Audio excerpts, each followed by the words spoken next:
Ça fait longtemps qu'on n'a pas fait une vidéo comme ça sur la chaîne, alors aujourd'hui on fait le top 10 des trucs pour quand t'as une vieille voiture. And nothing else moteur. Garage bagnole et rock'n'roll, garage bagnole et rock'n'roll, garage bagnole et rock'n'roll, garage bagnole et rock'n'roll.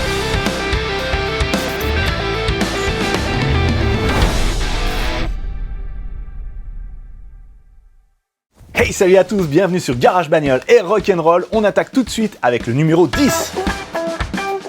Quand vous êtes garé sur un sol horizontal, évitez de mettre le frein à main. Pourquoi? Eh bien tout simplement parce que si votre voiture a des tambours de frein à l'arrière, il risque de coller. En vieillissant, ça rouille là-dedans, les ressorts sont moins efficaces, donc les mâchoires restent collées à l'intérieur du tambour. Le tambour, c'est le truc rouillé qu'on voit ici au travers des trous de roues. Si jamais vous êtes dans une situation où il reste collé, eh bien j'ai fait une vidéo pour vous montrer comment débloquer ça. Je vous la mets ici en haut à droite et en bas dans la description. Et pour immobiliser votre voiture, vous pouvez simplement passer une vitesse.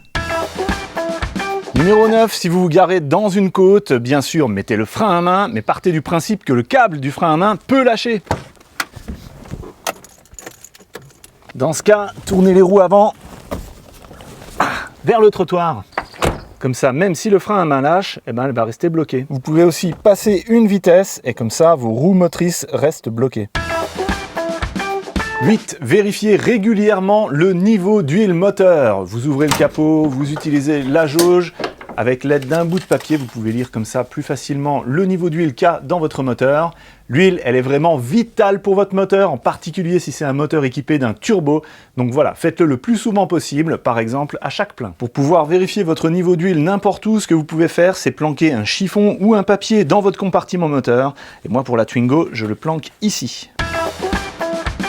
7. Votre vieille voiture pourrait souffrir d'incontinence, comme c'était le cas avec ma Twingo, comme c'est peut-être encore le cas avec ma Twingo. Si vous ne savez pas de quoi je parle, je vous mets un lien vers une playlist ici en haut à droite et en bas dans la description. Il y a des fuites qui parfois arrivent et donc dans le coffre, le mieux c'est d'être préparé et d'avoir toujours un petit bidon d'huile, un petit bidon de liquide de refroidissement.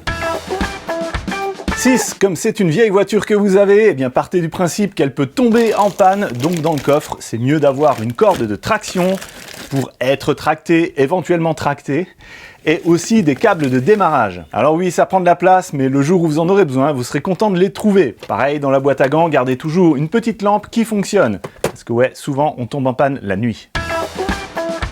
5. Au niveau sécurité, vous devez bien sûr avoir votre triangle de présignalisation ainsi que votre gilet de sécurité, ça c'est obligatoire. Et moi je vous conseille d'avoir en plus un extincteur dans la voiture. Ouais, parce que les vieux moteurs comme ça peut prendre feu. Avec un extincteur sous la main, un feu peut être rapidement maîtrisé, et sinon vous pouvez dire au revoir à votre voiture. Si jamais vous êtes témoin d'un incendie, vous pouvez intervenir en veillant à votre propre sécurité. 4. Si votre voiture est équipée d'une roue de secours, vérifiez que sa pression est bonne. En général, c'est au-delà de 3 bars qu'il faut gonfler, 3 ou 4 bars. Vérifiez aussi que vous avez bien votre cric de secours avec tous ces éléments. Si jamais votre voiture n'a pas de roue de secours, je vous conseille d'avoir toujours dans le coffre un petit compresseur de secours ainsi qu'un kit pour réparer les crevaisons des pneus. D'ailleurs, sur la roue arrière droite, j'ai remarqué un truc. Ici, est-ce que vous voyez ce que je vois? Ouais, j'ai un truc en métal qui est planté dans le pneu.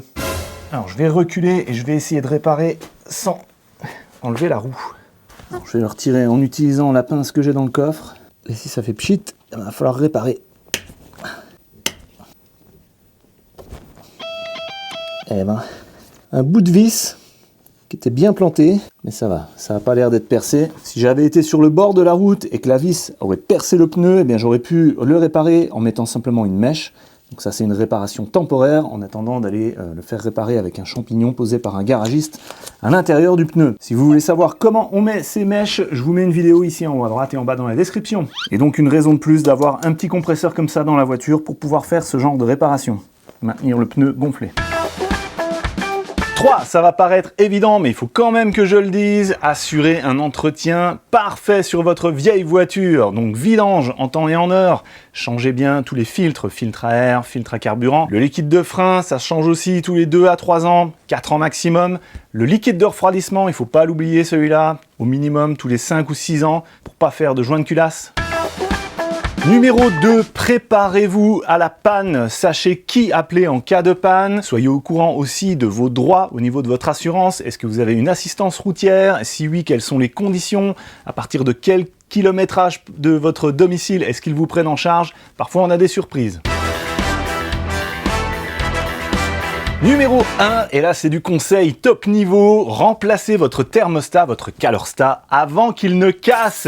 Le thermostat, c'est la pièce qui régule la température de votre moteur. Ça peut casser de deux manières, soit en position fermée, soit en position ouverte.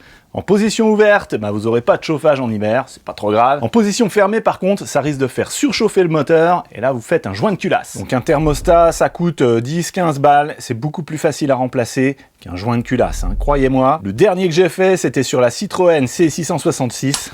J'en ai bavé. Et d'ailleurs, elle avait fait un joint de culasse à cause de ça.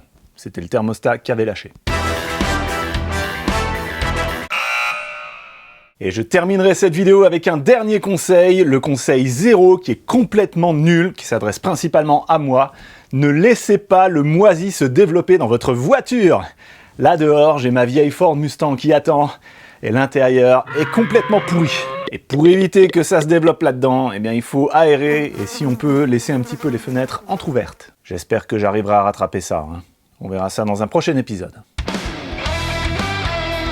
J'espère que cette vidéo vous a plu, peut-être dans tout ce que je vous ai dit, il y a un ou deux trucs où vous vous êtes dit il faudrait peut-être que je le fasse, alors n'attendez pas, faites-le maintenant. En dessous dans la description, je vous remets les 10 points, les 11 trucs en fait que je vous ai présentés. Je vous mets aussi des liens vers tous les machins que vous m'avez vu mettre dans la bagnole, le gonfleur, etc. Ici, je vous laisse une playlist et en dessous un super épisode à découvrir. Je vous souhaite une très bonne route avec votre vieille voiture. Moi c'est François, je vous dis à la prochaine sur Garage Bagnole et rock'n'roll!